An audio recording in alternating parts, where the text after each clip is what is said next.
reacting to, the state of the economy.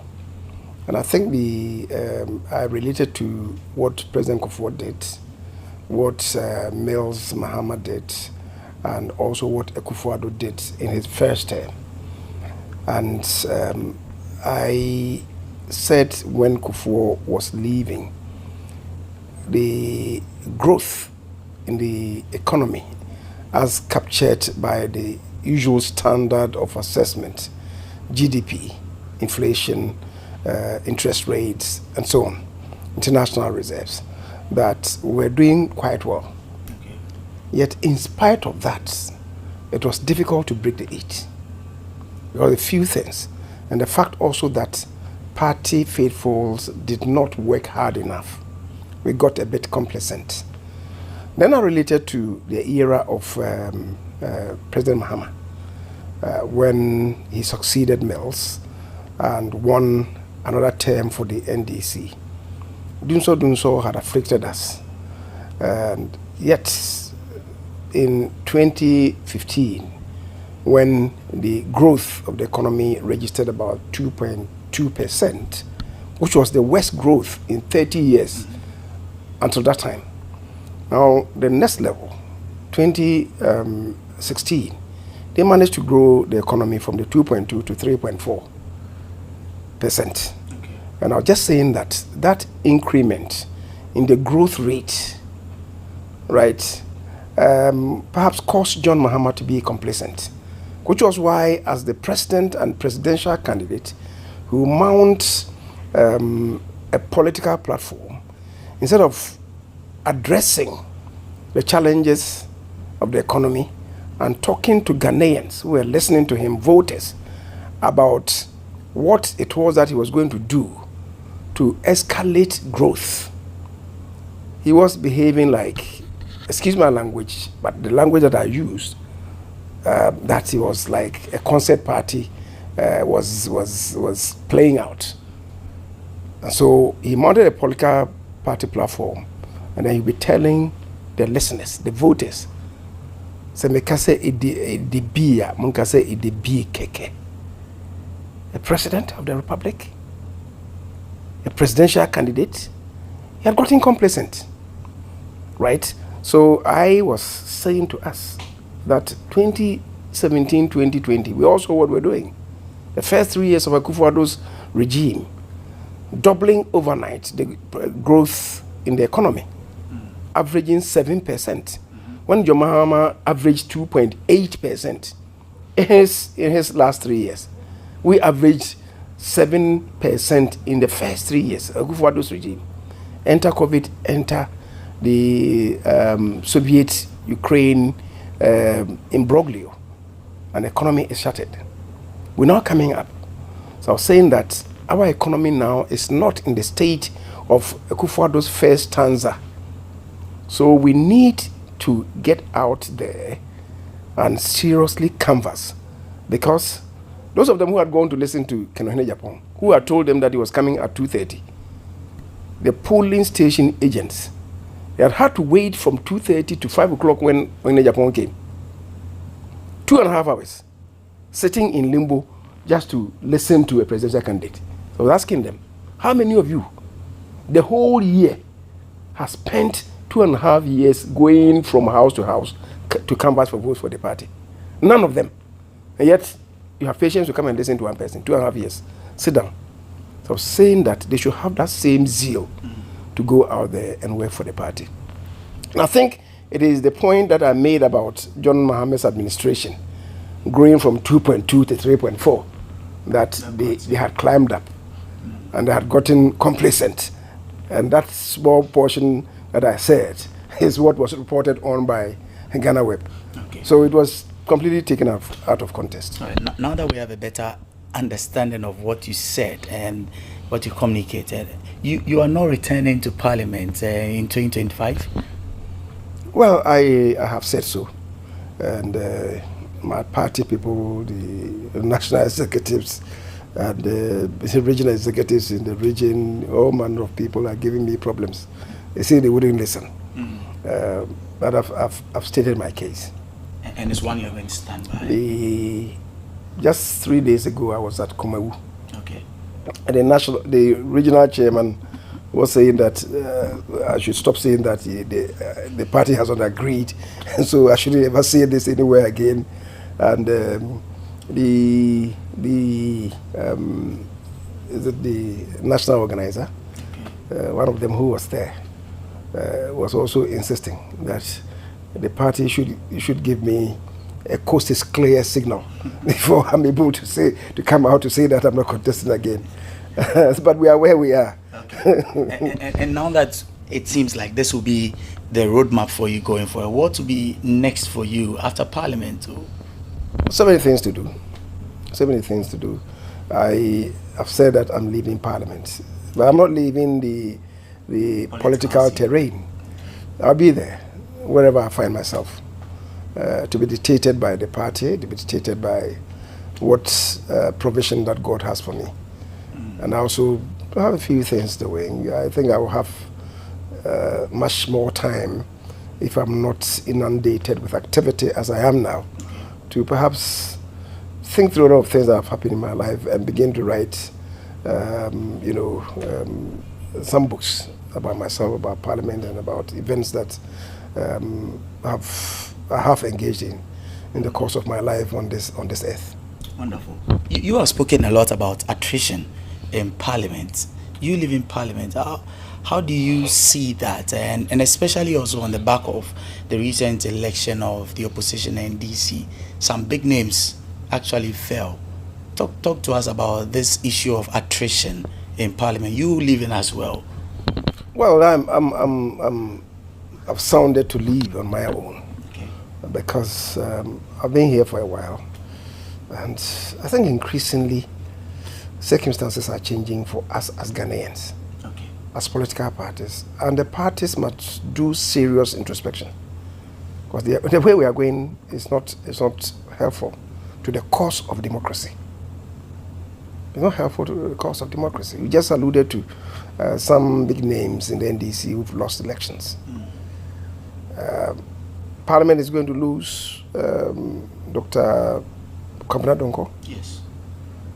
A very experienced member of Parliament. A very knowledgeable person, at least in the area of energy. Is one of the brains in Parliament with respect to energy matters. When he speaks, we listen.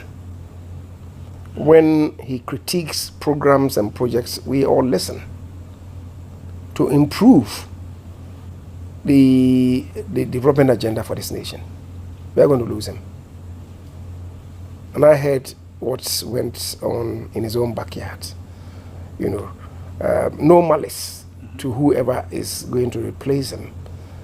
Sometimes, occasionally, you may have one or two people who may come up first time and show great potential. But building the capacity of a member of Parliament does not take one term, not even 2 terms. You hear about people out there, members of Parliament, who outside Parliament are making waves. They come to Parliament, their performance in Parliament, we don't hear about them. That is regarding the real responsibilities of members of Parliament here in Parliament, the representational functions in particular, legislative functions, when we are making laws, power of purse functions of Parliament, discharging our oversight responsibilities. The 4 key functions of members of Parliament. Many of them, you step out. They are on radio stations, television stations, but come to the house, the chamber, where business is transacted, you don't hear their voices. So I'm saying that some people operate outside the house, better outside the house than in the house. But all in all, as I've said, even those of them who show potentials, you need to build their capacities and nurture them. And so you are going to lose Kwabena Donko. You're going to lose ABF Husseini. ABF Husseini, yes. Bawa, sometimes he makes a lot of noise, you know. But when he gets serious, he's also he can communicate intelligently in the house, right? So losing those people it should be a worry for us as Parliament, and for us as an emerging democracy, you know. So Parliament, as the second arm of government, happens to be the weakest among the three arms of government. And it's no thanks to the internal organization of the political parties. People say that, oh, but we should be democratic. Who says that consensus building is not part of democracy? Who says that? Look, our constitution provides in Article 55 that the internal organization of political parties shall conform to democratic principles, right? Yes. When it comes to the composition of the national executives of a political party, the Constitution provides that they should be chosen from all regions of the country. The same Constitution. It doesn't say that they should be elected. It says they should be chosen. And choosing people, yes, it includes the vehicle of election. It includes the vehicle of acclamation, or just appointing them, but choosing them. So we should not just think that democracy means at every turn there should be elections. Because those of them that we are following, the established democracies in the UK, in the US, in Canada, in Australia, in Germany, wherever, they don't submit to that. At the end of the term of any parliament, they don't go through the rigors that we go through. Why? Because everywhere that democracy is and parliamentary democracy is entrenched, there's a role for the leadership of the caucus to assess the performance of the members of parliament. And then, where there are difficulties relating to individuals, they would be subjecting them to corrective measures. After maybe 4 years, if the person is stiff-necked, doesn't want to listen to anybody, he will not attend parliament. When you need him for voting, he will not come. When he needs to contribute, you don't find him. You want to pass him through some capacity building exercises, he doesn't submit himself. Then the leadership would submit the name of that person to the National Party. That let's have a replacement. And even there, when they have to replace, it's not just a small group of people who go and then come and cast their votes. And people are standing in corners saying that, oh, what's the size of this envelope that the man is bringing? What's the drink that he's bringing? It's interesting you talk about money now. I want to just draw you back a little. Money and politics, which has been a big conversation, the bigger one around corruption.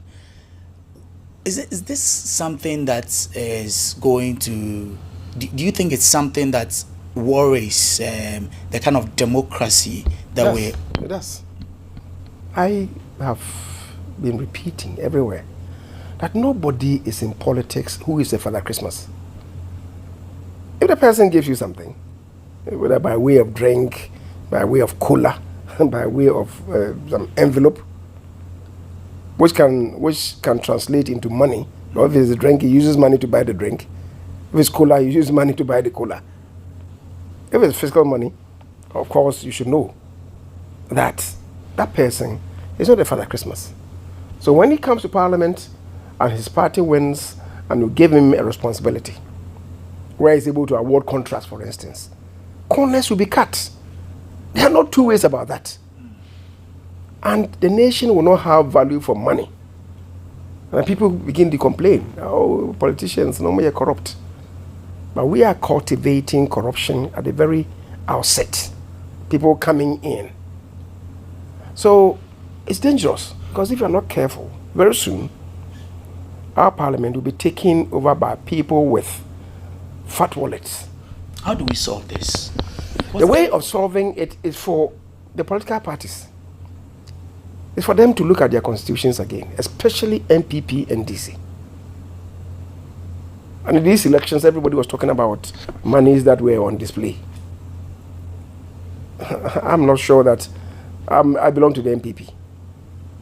Let's look up to our maker and admit that we also do the same. And especially when the NDC have finished their own, ahead of time. Maybe when it comes to the turn of the NPP, it may be worse. Especially with you as a ruling party. It may be worse. How do you stop that? You require the parties to do serious introspection and look at their constitutions again. Other than that, if it continues, I shudder to think of what will happen in the next succeeding 2-3 elections. It may be worse. Don't forget, in 2016, we have not seen the publication from CDD in respect of the 2020 elections. Yes. But don't forget that in 2016, the report that they did suggested that the average expenditure by the typical parliamentary candidate to get himself or herself in parliament was in the region of $600,000. $600,000. That was 2016. As I've said, they've not done their publication, their research and publication for 2020. We are going to 2024. As things are shaping up, if we are not careful, we may be talking nothing less than maybe 1 million. What is going to be the salary 4 years for that person who enters parliament? I mean, and if he borrow to come, how does he, pay back his benefactors or wherever he borrowed from? I want to take you back a little as well, because you spoke about the non-intention to come back to parliament and all the conversations from your party and some of the leadership. This issue about where allegiance is for members of parliament, where should the allegiance be? Is it to their constituents, to the party? Which is the bigger allegiance? Where should it be? Well, you came to parliament on the wings of a political party. The party has a manifesto. The party has a vision that you bought into. For which reason the party then adopted you to float on their wings to canvass for support from the constituency. Mm-hmm. And then you came to parliament, right? Perhaps when you go down to the constituencies and do some research about the quality of materials that political parties are sponsoring, it may turn out that if you do personality analysis of the contestants, NPP, NDC, CPP, PNC, whatever, even some independent candidates, you may see that maybe some candidates who belong to the non-winning parties may be better in terms of professional qualification, in terms of competence, having worked in other endeavors and so on. Perhaps the candidates who didn't win may be better one-on-one than the candidate who won. But he won because of the party that the people believe in. Okay. So you see, the party carries a lot of influence, a lot of weight in the constituencies, right? So as I'm saying, the constituents who vote for you, okay, but the party matters at the constituency. So how do you balance that? Well, you must balance it by way of you represent the constituency. Mm-hmm. You see, our concept of democracy is not delegational for the members of parliament. You are not a delegate. You are a representative. There are two concepts of, parliamentary democracy. One is representational, one is delegational. Okay. The one with delegational often is now becoming a bit anachronistic, but it used to be with the communist regimes. Those were delegational. They were delegates. So if you go, you are required to speak for the interest of the people who sent you there. If you don't, they will bring you out. So if the Communist Party decides that no, you are not singing the tune of the Communist Party, they will bring you out. You are a delegate, and bring somebody else. But here, you are a representative. So you listen to them, the broad section of the people that you represent. This is the interest of the constituency. You carry it. And that is why when you are here, because you are not a delegate, you are a representative. I was, carried to Parliament on the wings of the New Patriotic Party, and I represent Swami. Okay. But it's the reason why when something happens at Navrongo, I'm able to stand here and speak to it. Because once you get elected, you cease to represent just the constituency.